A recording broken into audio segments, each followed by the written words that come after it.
What you're looking at right now are several officers in tactical gear pointing their weapons.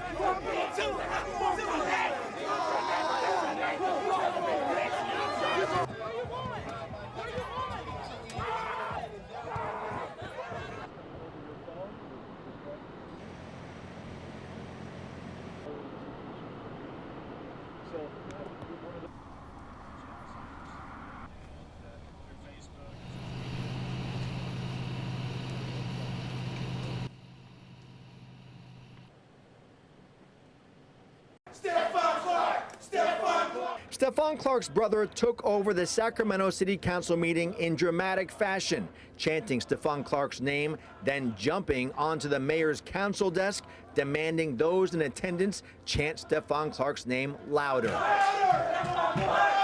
The wild scene erupted into more chaos from there. Others joined Stephon Clark at the council dais. The mayor, possibly in a move to restore order, offered Stephon Clark a microphone. Do you want to take the microphone, sir? Yes. That one right over there. Come on, right here. Go right there. Only the chaos continued, an emotional tirade inside council chambers. Stop, y'all. Stop, please. My brother just got shot 20 times. If everybody don't shut the up, please. Excuse me, Devontae? Mayor Darrell Steinberg then called the council meeting into recess while Stephon Clark took center stage, dancing while those inside the chamber shouted his brother's name. Stephon Clark did voluntarily leave the chambers with a group that he arrived with. The council then returned. The tense public comments began from there. You guys sitting up here talking about, well, this needs some training. You don't need no training. What you do to make them accountable. As public testimony unfolded inside the chambers, outside, protesters rushed through security gates, crowding the City Hall lobby until the mayor eventually ended this public meeting early, citing safety concerns. I'm standing in the corner of C and 5th. You look down that way and you don't see anything, but just turn the camera here and you've got a number of city blocks that are taped off with crime tape and a lot of police lights. 1, 2, 3 city streets down the corridor here. You can see a number of law enforcement lights, vehicles, and we've seen the silhouettes of what appears to be SWAT team members around E and 5th Streets down in that section of downtown Davis right now. As we come back a little bit closer to us, the vehicles that this police officer was first responding to for a collision are still on the street. You can see that they are on either side of the roadway and have not been processed yet. And then closer to us, we have found shell casings inside the police tape right here, and they have not been processed either. They're using cans to mark the spots where shell casings have been located. Eyewitnesses saying they've heard anywhere from a dozen to 15 shots ringing out here. And of course, that's what sent SWAT teams descending into downtown Davis. Teams of SWAT officers in tactical gear meticulously scoured each and every property around the officer-involved shooting scene, looking for any signs of their suspect on the run. How far down did you see this guy go? At one point, SWAT officers locating a potential clue in the bushes. I got gloves. This massive manhunt through the streets of Davis with an armed suspect in hiding led police to issue a shelter-in-place order. A massive police response from neighboring cities also descended into Davis. Fire trucks blocked off streets into downtown to keep people out of harm's way. For those already in the search zone, they got a close-up look at an active manhunt. Something I'm not used to. I've been in Davis for 6 years, and I've never seen something like this. I mean, it's usually a pretty safe community. So it's a little jarring. I mean, it's a lot of commotion going on, and it's like, wow, this is happening in Davis right now.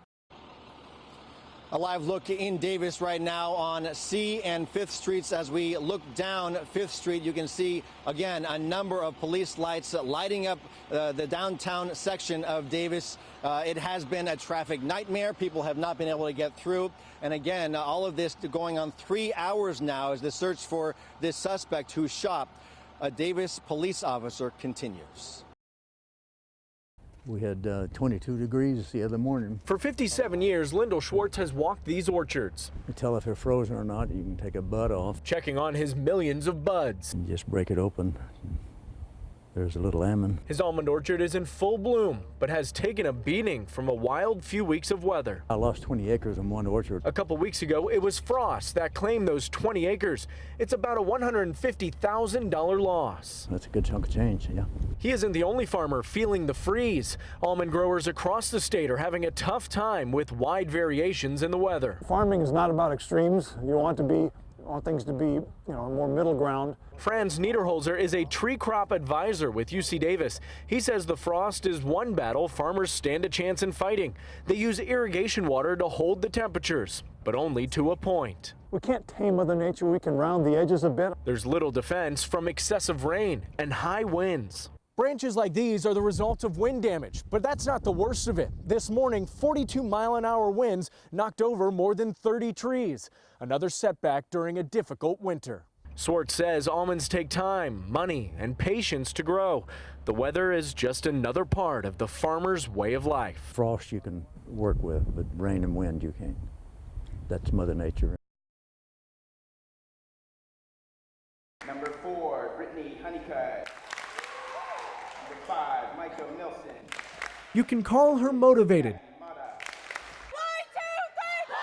You can call her competitive.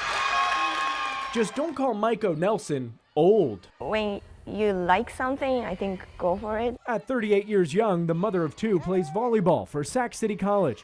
Her opponents are roughly half her age. They move fast. The game is fast. The right-back player has always had a love of sports. She played volleyball while attending high school in her native Japan. That was when many of her teammates hadn't even been born. There's only so much time in the day and so many days in the week, and she manages to do it all. Head coach Lori Nash says Maiko is a known hard worker and leads by example. She runs the fastest stadium run on our team, and she's twice their age. The mother, interior design student, and full-time teacher has many roles. Nice! But on the court, her position is collegiate athlete. Sacramento Raceway may be hurtling closer to the finish line of its existence. The track just north of Elk Grove opened in the mid-60s and has operated in a gray area of zoning for decades. A spokeswoman says they're unsure why the county is putting the pressure on to shut down, but they have an idea. Potentially because of the land. There's a lot of housing being built around the areas, so that could be a possibility that could happen. The raceway is operating while the 191-acre facility is on the market. If a new owner buys the place, the raceway could shut down by the end of next year. Some drivers say they're concerned that if this place eventually shuts down, the racing that should have taken place here will likely end up here on the streets. So if the track disappears, unfortunately, that's where everybody's going to turn to, is the street. These drivers follow strict regulations to ensure safety, and the cars are inspected. Kenneth Perez, who street raced in his youth, says he doesn't want to see others doing what he did because it's dangerous. I've actually had an accident in the streets. Really? Mm-hmm. My drive line dropped and I hit another car.